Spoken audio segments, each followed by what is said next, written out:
میں گل خدا دی سونا گا جد کرے گا کلام۔ خداوند یسوع المسیح کے عظیم اور بابرکت نام میں تمام ناظرین کی خدمت میں السلام قبول ہو۔ میرا نام پادری سفیر قادر ہے، ایمانویل چرچ فیصل آباد کو میں لیڈ کرتا ہوں۔ میں آج آپ کے سامنے خدا کے پاک کلام میں سے گناہ سے آزادی کے بارے میں بات کرنا چاہتا ہوں، تو میرے ساتھ آئیں۔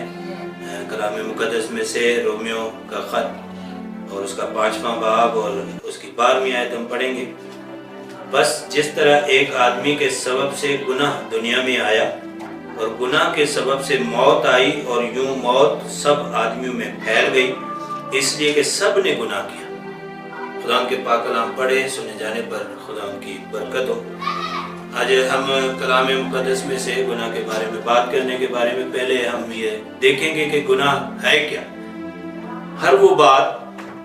ہر وہ سوچ، ہر وہ عمل جو خدا کے خلاف ہے وہ گناہ ہے۔ یعنی جو بھی بات خدا ہمیں کہتا ہے اسے کرنے کے لیے اور ہم نہیں کرتے تو یہ خدا کی نافرمانی ہے، حکم عدولی ہے،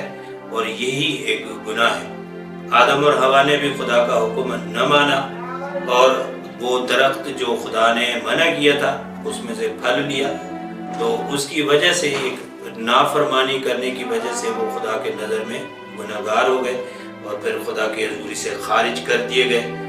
خدا کی نافرمانی کرنا بائبل مقدس کے مطابق خدا کے ساتھ دشمنی کرنا ہے، کہ گناہ جو ہے وہ ہمیں خدا کا دشمن بنا دیتا ہے، کہ جب ہم خدا کی حکم عدولی کرتے ہیں تو ہم خدا سے عداوت کرنے والے بن جاتے ہیں، خدا کی مخالفت کرنے والے بن جاتے ہیں۔ رومیو 5 باب کی 10ویں آیت میں لکھا ہے، کیونکہ جب دشمن ہونے کے خدا سے اس کے بیٹے کی موت کے وسیلے سے ہمارا میل ہو گیا، تو میل ہونے کے بعد تو ہم اس کی زندگی کے سبب سے ضرور ہی بچیں گے۔ کہ کلام خدا میں کہ یہاں پر مقدس پولس روم کی کلیسیا کو سکھاتے ہیں کہ ہم جو انسان ہیں وہ خدا کے قسم کے دشمن ہیں، لیکن یہ دشمنی کیسے ختم ہوگی؟ یہاں پر کہ خداوند مسیح کے وسیلے سے، اس سے میل کرنے سے۔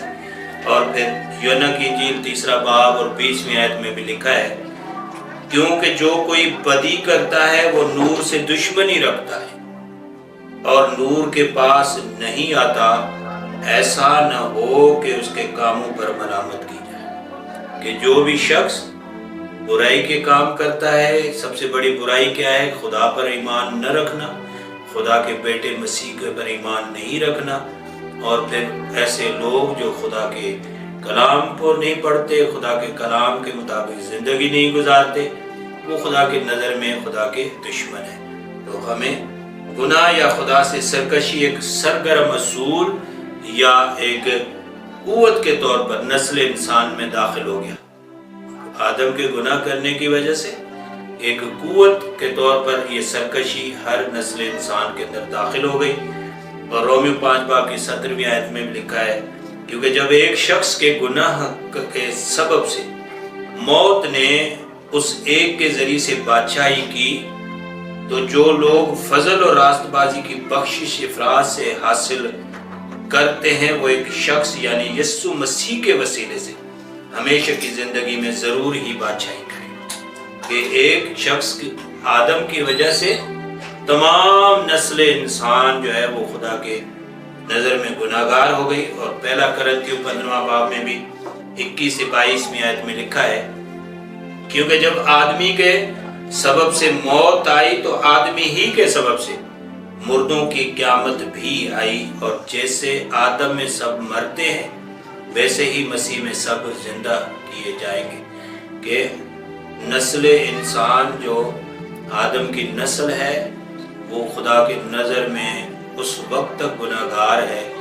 جب تک کوئی اس کے بیٹے پر ایمان نہیں لاتا۔ اور گناہ یہی ہے کہ خدا کی مخالفت کرنا، اس کے کلام کی مخالفت کرنا، اس کی مخالفت میں زندگی گزارنا۔ اور اس کے نتیجے کیا ہوئے؟ خدا کی نافرمانی کرنے کے نتیجے، 2 نتیجے سب سے بڑے جو پیدا ہوئے، کہ گناہ اور بگاڑ آدم کے دل اور زندگی میں داخل ہو گیا، اور اس کی شخصیت کا حصہ بن گیا کہ وہ گناہ جو ہے کہ انسان آدم کے دل میں داخل ہو گیا اور اس کی وجہ سے اس کی ذات کا حصہ بن گیا. اور دوسرا، آدم نے تب سے لے کر آگے تک سب لوگوں کو بگاڑتے ہوئے گناہ نسل انسان کی زندگی میں جاری کر دیا. اب تمام انسان دنیا میں گناہ اور برائی کی طرف کھینچتے ہیں،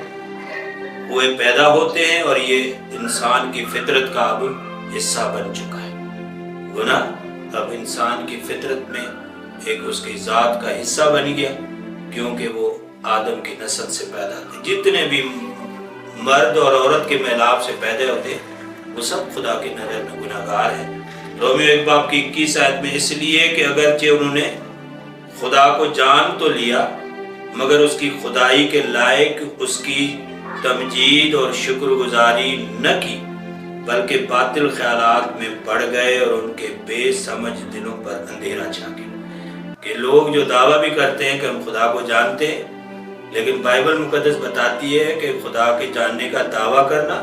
ایک الگ بات ہے، لیکن خدا کی خدائی کے لائق اس کی عظمت اور جلال کے مطابق جب تک کوئی شخص اس کی ستائش نہیں کرتا، اس کی شکر گزاری نہیں کرتا، بلکہ کیا لکھا ہے کہ باطل خیالات میں پڑتے، برے خیالات میں. ہم دنیا دار دیکھتے ہیں کہ ہم جو اپنے آپ کو بھی ایماندار بھی کہتے ہیں، لیکن ہم اس طور سے خدا کی نہ تو عبادت کر پاتے ہیں نہ اس پر شکر گزاری کر پاتے ہیں، کیونکہ ہمارے اندر وہ گناہ کی فطرت نے قبضہ کیا ہوا ہے جو آدم کی طرف سے منتقل ہوتی ہے، اور اس وجہ سے ہم گناہ کے غلام ہیں. رومیو 7:24 آیت میں بڑی خوبصورت بات کرتا ہے مقدس پولس، ہائے میں کیسا کم بخت آدمی ہوں، اس موت کے بدن سے مجھے کون چھڑائے گا. کہ وہ سمجھتا ہے کہ یہ گناہ جس کی وجہ سے موت آئی ہے، اب وہ اپنے آپ کو بدبخت کہتا ہے، کم بخت کہتا ہے. کہ کیوں؟ کہ گناہ کی وجہ سے وہ اپنے خدا کا بندہ ہوتے ہوئے بھی، اتنا بڑا رسول ہوتے ہوئے کہتا ہے میں کم بخت ہوں. لیکن اگلی آیت میں اس کے اگر پڑھیں گے لکھا ہے کہ میں خدا کا شکر کرتا ہوں خدا میں یسوع مسیح کے وسیلے، کہ وہ یہ جانتا ہے کہ ایک ہستی ہے جس کے مجھے اس کم بختی سے نکال سکتی ہے، اس غلامی سے نکال سکتی ہے، اس موت سے نکال سکتی ہے. اور پیدائش 6:5 آیت میں لکھا ہے خداوند نے دیکھا کہ زمین پر انسان کی بدی بہت بڑھ گئی اور اس کے دل کے تصور اور خیال سدا برے ہی ہوتے ہیں. یہ گناہ خدا کو کہتا ہے کہ سدا ہی انسان کے خیالات جو ہیں وہ برے ہی ہوتے ہیں. اس لیے ہر شخص خدا کے نظر میں جو ہے وہ گناہگار ہے اس وقت تک جبکہ اس کے خیالات، اس کے تصور خدا کے کلام کے مطابق نہیں ہوتے. زبور 14 کے پہلی 3 آیات میں لکھا ہے احمق نے اپنے دل میں کہا ہے کہ کوئی خدا نہیں، وہ بگڑ گئے، انہوں نے نفرت انگیز کام کیے ہیں، کوئی نیکوکار نہیں. خداوند نے آسمان پر سے بنی آدم پر نگاہ کی تاکہ دیکھے کہ کوئی دانش مند، کوئی خدا کا طالب ہے یا نہیں. وہ سب کے سب گمراہ ہوئے، وہ باہم نجس ہو گئے، کوئی نیکوکار نہیں، ایک بھی نہیں. کہ لوگ جو بڑے اپنے آپ کو، کئی لوگ ہیں کہتے ہیں جی ہم بڑے لاسانی ہیں، بڑے خدا پرست ہیں، لیکن بائبل کے مطابق خدا کی نظر میں کوئی بھی ایک آدمی نیک نہیں ہے. نیک خداوند مسیح نے کہا صرف ایک ذات ہے اور وہ ہے خدا. جب اس نے آ کے کہا کہ جی اے نیک استاد،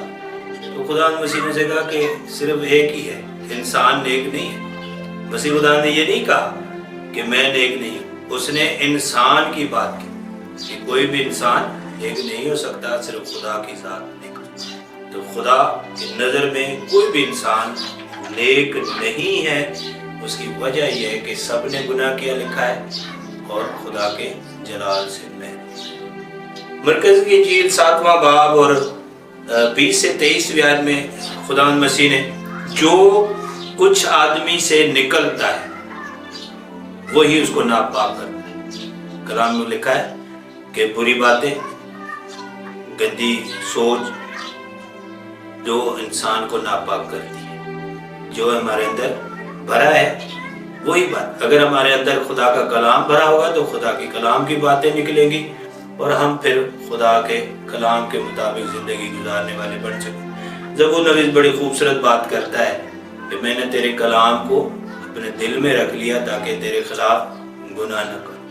کیونکہ جب تک ہم خدا کے کلام کو اپنے دل میں نہیں رکھتے پھر ہم خدا کے خلاف آسانی سے الجھتے ہیں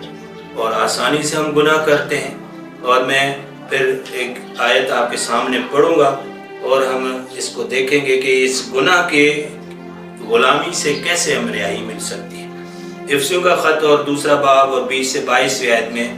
اور اس کے خون کے سبب سے جو صلیب پر بہا صلح کر کے سب چیزوں کا اس کے وسیلے سے اپنے ساتھ میل کر لے، خواہ وہ زمین کی ہوں خواہ آسمان کی، اور اس نے اب اس کے جسمانی بدن میں موت کے وسیلے سے تمہارا بھی میل کر لیا، جو پہلے خارج اور برے کاموں کے سبب سے دل سے دشمن تھے،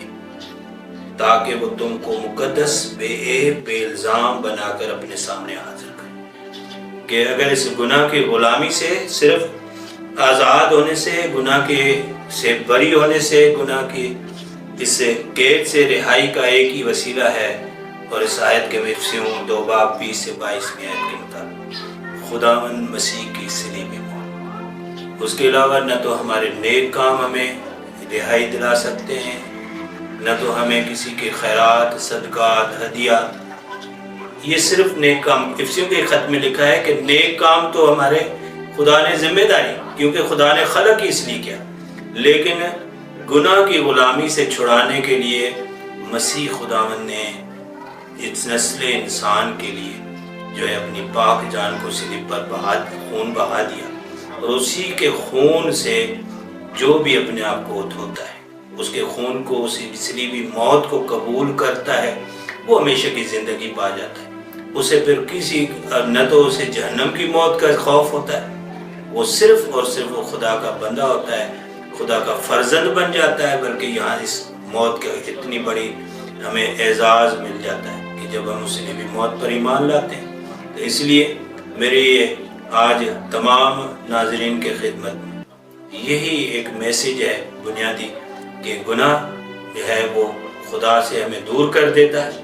اور ہر بات، ہر سوچ، ہر وہ عمل جو خدا ہمیں روکتا ہے، یعنی خدا کی نافرمانی، یہ گناہ ہے، اور اس سے بچنے کے لیے بہترین طریقہ خداوند مسیح کے ساتھ اپنا رشتہ جوڑے، اس کی صلیبی موت پر اپنا ایمان رکھے کہ اس نے آپ کے گناہوں کے خاطر جان دی، وہی آپ کو صرف ابدی موت سے، جہنم کی موت سے بچا سکتا ہے، اور کوئی دنیا کی طاقت آپ کو نہیں بچا سکتی۔ اس لیے آئیں اور خداوند مسیح کو قبول کریں اپنا شخصی نجات دہندہ، اور اس کو اپنی زندگی کا مالک بنائیں، خداوند بنائیں، تاکہ وہ آپ کی زندگی کو اپنے ہاتھ میں لے کر اپنے جلال کے لیے استعمال کرے۔ خداوند آپ سب کو